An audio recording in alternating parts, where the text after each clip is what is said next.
What is up, my friends? Welcome back into the show. Yet another episode of Crushing Fantasy Football. I am Bryce Lockridge, your host of the show. I'm so glad to have you here with me today, guys. I'm very excited to do this video. It's top 25 wide receiver rankings for the rest of the season. That's right. I want to be very clear that this is not week 4 specific. This is rankings from now throughout the rest of the season. I find that it's very important to do these rankings as the season progresses because the wide receiver rankings just change so much from week to week, and they're already way different than they were in week 1. So I'm going to be giving you my updated rankings, and I'm going to get right into it. But if you haven't already, hit that subscribe button below, and do give me a thumbs up if you like my content today.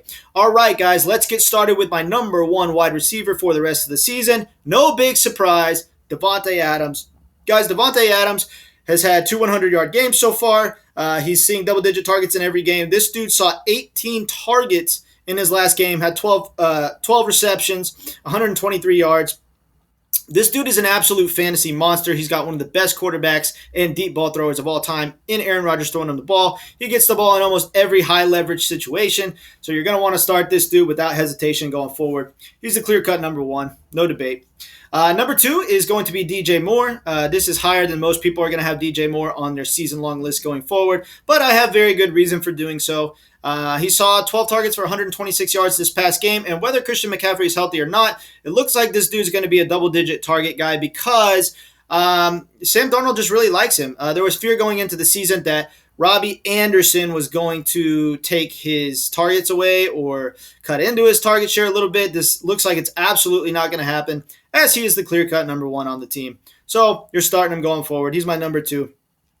My number 3 going forward is Steffon Diggs, baby. Guys, don't worry about Steffon Diggs. He's going to be just fine. He's in the best offense in football in the Buffalo Bills. This team seemingly puts up like 40 freaking points every week, and he's still the clear-cut number 1 receiving options. He's seen 31 targets on the young season. He just hasn't really put out a huge fantasy performance as far as yardage or touchdowns yet, but it's very simple. If you're on a very good offense and you're receiving a high amount of targets and you're the clear-cut number 1 option, you are going to produce elite fantasy numbers. The fact that he hasn't done so thus far is an absolute fluke, and you could look for him to regress to the mean in both touchdowns and yardage in the very near future, probably this week in week 4. So lock him into your number 1 wide receiver slot. He's my number 3 going forward. My number 4 going forward is Cooper Kupp. Cooper Kupp has been awesome, guys. I mean, he's the number 1 wide receiver in fantasy football. This dude has had 2 100-yard games, a 96-yard receiving games, and scored 5 touchdowns on the young season. We're seeing what a Sean McVay offense can look like when you have an elite quarterback, and it is freaking scary. I mean, this Rams offense is so good. It might be the best offense in football. I don't know. I mean, I think the Bills are the best offense in football, but this Rams offense is pretty close. And Sean McVay plus an elite quarterback equals elite fantasy production for Cooper Kupp. He's clearly the number 1 wide receiver on the team, as Robert Woods has not matched him or gotten even close to matching him in one fantasy performance so far. Kupp's getting all the targets and all the fantasy production. So he's my number 4. My number 5 is going to be Tyreek Hill. Guys, don't panic on Tyreek Hill. This is one of the best wide receivers in the NFL. And he gives you the biggest weekly ceiling out of any wide receiver in football, as this dude can single-handedly win you a week on any given Sunday. He's got Pat Mahomes' best quarterback in football throwing him the ball. And despite the fact that he had a down week the past 2 weeks, I wouldn't make too much of it. He was getting double-teamed heavily in week 2 against the Ravens, which was the reason he was shut down in that week. I don't see this dude busting in a whole lot of weeks. I think he's got a higher floor than he's presented in the past 2 weeks, and he's obviously got the massive ceiling. So he's my number 5 for the week. My number 6 is going to be DK Metcalf. DK Metcalf's fun to watch, guys. He's kind of Calvin Johnson-like. Size, speed, he's the whole package. He's the definition of an alpha male wide receiver. He's got the best deep ball thrower in the league in Russell Wilson throwing on the ball. And this team is never afraid to take shots downfield to DK Metcalf and target him heavily. Despite the fact that Tyler Lockett has outperformed DK Metcalf from a fantasy standpoint, DK Metcalf still has seen more targets, and he's the better wide receiver. So from a season-long standpoint, I think there's a high likelihood that he finishes ahead of Tyler Lockett. So he's my number 6 going forward. My number 7 going forward is going to be Keenan Allen. Guys, Keenan Allen is getting peppered with targets in the LA Chargers offense. This is a very good sign. I mean, this has always been a heavily targeted wide receiver. His fantasy production has been boom or bust in the past, but I think with Justin Herbert, he is going to be an elite fantasy player going forward. He's getting consistent double-digit targets. He's getting 100-yard games. He's getting in the end zone. So this dude's a stud going forward. My number 8, right behind Keenan Allen, is his teammate Mike Williams. Mike Williams had a monster week in week 3, which is a good sign because they were playing the Kansas City Chiefs. So it shows that this team is not afraid to throw him the ball in high leverage situations and against tough opponents. It means they trust him. It means they're going to be giving him a lot of targets on the season. And he's clearly making the best of them as he's turning out 100-yard performances and multiple touchdown performances. And it's been very fun to watch Mike Williams so far. Probably the biggest wide receiver steal in the draft. And we're going to see him continue to dominate going forward. So my number 9 is DeAndre Hopkins. Guys, DeAndre Hopkins has actually been a little bit of a disappointment. He's only been relevant because of scoring touchdowns. I don't like this at all. He hasn't received double-digit targets in a single game yet. This is why I'm dropping him in my rankings. However, he isn't one of the best offenses in football, and he has front-runner for MVP Kyler Murray throwing in the ball, and he's the clear-cut number 1 on the team, so I have to have him in my top 10. So he's at my number 9 spot. Okay. My number 10 on the season is Terry McLaurin. It looks like this offense, the Washington football team, is going to run through Terry McLaurin and not through Antonio Gibson. This is a very good sign. He's getting a healthy target share. In week 2, he actually caught 33% of the team's passes. This is very impressive. He had 100 yards and a touchdown in that game. That was his only boom week so far. And his other weeks have been kind of weak sauce, but it's early in the season. The offense is still figuring out its identity, and I think its identity is Terry McLaurin. That's why I have him ranked in my top 10 going forward. My number 11 is Tyler Lockett. He's the number 3 wide receiver in fantasy right now, and he's had 2 massive weeks. The problem with Tyler Lockett is he's so big play dependent that if he doesn't have that huge touchdown catch, the odds of him turning out a 100-plus yard game aren't very good. I'm not saying that it can't happen. This is a very good offense led by Russell Wilson, so I think Tyler Lockett's going to be a very good fantasy wide receiver this year. I have him just out of my top 10 because there are going to be weeks where he gives you a complete dud like he did last week. So there is a slight risk there, but he's such a high ceiling player that I have to have him high in my rankings. He's number 11. My number 12 is going to be Justin Jefferson. Guys, Justin Jefferson is the rookie sensation from last year. I can't have him in my top 10 just because this team just has too many targets to throw the ball to. We've seen the emergence of KJ Osborne in the offense. Adam Theilen is the heavy red zone target, so that takes away from a little bit of the scoring opportunities for Justin Jefferson. However, it's a very good offense, like I said, and Kirk Cousins is playing out of his mind, so I do have Justin Jefferson at my 12 going forward. My number 13 going forward is going to be Deebo Samuel. He is the man in San Francisco. They have no running game because they've had so many running back injuries that they're going to be force-feeding their wide receivers the ball. This bodes very well for Deebo Samuel. He saw double-digit targets last week, and he's had over 300 yards receiving on the young season. So this dude has been very impressive, and you're going to want to trust in him going forward.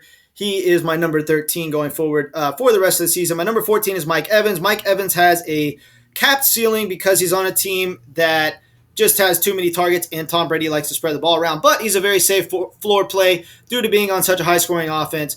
So you're going to want to start Mike Evans every single week, and he is my number 14. Number 15 is going to be Brandin Cooks, guys. Brandin Cooks has been very impressive so far. I can't put him in my top 10 because I just don't trust the Texans' offense to be that good. So I think the scoring opportunities are going to be limited, but he's had 2 100-yard performances already in the season. I think a lot of Brandin Cooks owners were a little bit concerned when Tyrod Taylor went down. Very understandable, but Davis Mills stepped in and looked like an actually really good NFL quarterback against a tough Carolina defense and was able to produce a 100-yard game for Brandin Cooks. So we know that Brandin Cooks can have 100-yard games with Davis Mills at quarterback. This is a very good sign. I am looking for Brandin Cooks to have a good season going forward, and I'm very excited to see what he can do. My number 16 is going to be Adam Thielen, guys. Adam Thielen is the heaviest red zone target in the NFL. They pepper this dude with targets when they're in the red zone. He's had 4 touchdowns in 3 games. His touchdown upside alone has him in my top 25 for the rest of the season. My number 17 is going to be Jamaar Chase. Jamaar Chase, big play, exciting wide receiver. He's come in and pretty much light the league on fire right off the bat, and Joe Burrow and him have a very good connection. I was saying that T. Higgins was going to be the guy going into this year. I actually think that Jamaar Chase is going to be the best fantasy wide receiver on this team going forward. and it's going to be very fun to watch because he's an exciting player. So he is at my 17. Dionte Johnson at my 18. The reason I moved Dionte Johnson up in my rankings is because Big Ben looks like his arm strength is deteriorating a little bit. And he's going to rely on his slot receivers. That's why you saw so many checkdowns to Najee Harris in this last game, because they just don't trust Big Ben to throw the ball down the field like he used to, which bodes very well for slot receivers in Pittsburgh. And so Dionte Johnson should have a monster season from a PPR standpoint. My number 19 is Chris Godwin. Same situation as Mike Evans. The ceiling is a little bit capped. Just because, I mean, look, Scotty Miller, Rob Gronkowski, Antonio Brown, so many targets in Tampa Bay that he just can't do that much from a fantasy standpoint as far as the ceiling is concerned. However, he is a very good floor play because he's on a very good offense. And, hey, Tom Brady does like his slot receivers after all. So, Chris Godwin should be a safe floor play for the rest of the year. My number 20 is going to be Robert Woods. Guys, Robert Woods, it's been really weird so far. Cooper Kupp has literally outperformed him by a long shot in every single game. I still think that even though we've seen this 3 weeks in a row, we're going to see weeks where Robert Woods outperforms Cooper Kupp. Cooper Kupp's clearly the number one on the team. That's why I have him so much higher in my rankings than I do Robert Woods. But look, Robert Woods is playing in what looks like it's one of the best offenses in football, led by Sean McVay and Matt Stafford. That means that he has a pretty darn high ceiling from week to week. Looks like he's going to be kind of a boom or bust guy, but he's going to have huge weeks where he wins you the week single-handedly. So you could definitely play him at your flex or wide receiver 2 spot. My number 21 on the season is Julio Jones. Julio Jones is going to outperform A.J. Brown this year, guys. I'm telling you, I don't care that he's older. He's still one of the most complete package wide receivers in the NFL. This is a very good offense led by Derrick Henry. That sets up the play fake for Julio to make big plays. He had a huge week 2. Look for him to have more weeks like week 2 going forward. He's at my 21 spot for the year. My 22 receiver is Micheal Pittman Jr. They're going to be forcing Micheal Pittman Jr. the ball because their running game is not working, and he is really the only true weapon they have on this team besides Jonathan Taylor. But Jonathan Taylor just hasn't been able to run the ball efficiently, so they're going to lean towards the pass more, and they're going to be giving Pittman Jr. double-digit targets, meaning that volume is there and talent is definitely there with Micheal Pittman Jr. This is a stud wide receiver, so he's in my top 25 at the number 22 spot. Got A.J. Brown at 23 behind Julio Jones. He's a product of a good offense, again, led by Derrick Henry, who's going to go off all season long. This sets up play fakes for A.J. Brown to make big plays, and he is an alpha male wide receiver who's going to receive a healthy target share when he is healthy. I don't think that he's going to outperform Julio Jones. I just don't. Julio Jones is the best wide receiver on this team, and you're going to see it this year. But A.J. Brown is still going to be really good. I have him at my number 23. My number 24 is Brandin Aiyuk. It's been good, Brandin Aiyuk owners, that we've seen him get more integrated into the offense as the season has gone along. We were very concerned for him after weeks 1 and 2, after he saw only 2 targets in 2 weeks and had only 1 reception.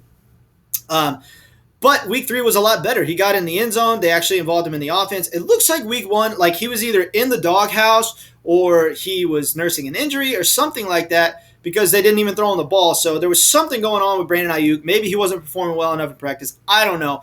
But whatever that was, we're clearly past that. And I think we can be confident in Brandin Aiyuk as a flex going forward and monitor him closely. He could end up even being a really good wide receiver 2 going forward. My number 25 is Chase Claypool. Initially, I had Claypool ahead of Dionte Johnson in my rankings. I did not know that Big Ben was going to look so weak from an arm strength standpoint. So I have to have my slot receiver Dionte Johnson ahead of Chase Claypool. However, Chase Claypool does give you a high ceiling from week to week because he's just such a stud alpha male wide receiver, and he is really the most overall talented wide receiver on the team. 6'4", jacked, just total beast wide receiver, and he's going to give you big weeks, even though he hasn't been he hasn't really given a massive fantasy performance yet. But he will. I'm telling you, be patient with Chase Claypool. He's going to win you weeks. Just understand that he's going to have weeks where he busts because Big Ben just isn't as good as throwing the deep ball as he used to be. Okay, but that's it for my top 25, guys. I do appreciate you tuning into the video. Like I said, I'm going to be doing these rankings all throughout the year, about every 3 or 4 weeks, because every 3 or 4 weeks, the rankings change so much because we get to see how these wide receivers actually perform, and that's what makes fantasy football so fun is its unpredictability. But we like to predict it as well as we can so we can get an edge on everyone else in our leagues and get our best lineups on the field and win money.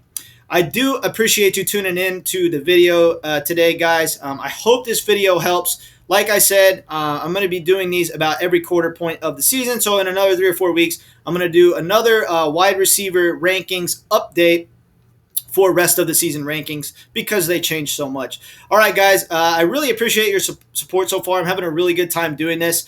Don't forget to subscribe to my channel below, guys, and do give me a thumbs up if you like the content today. I appreciate it very much, guys, and I will catch you later.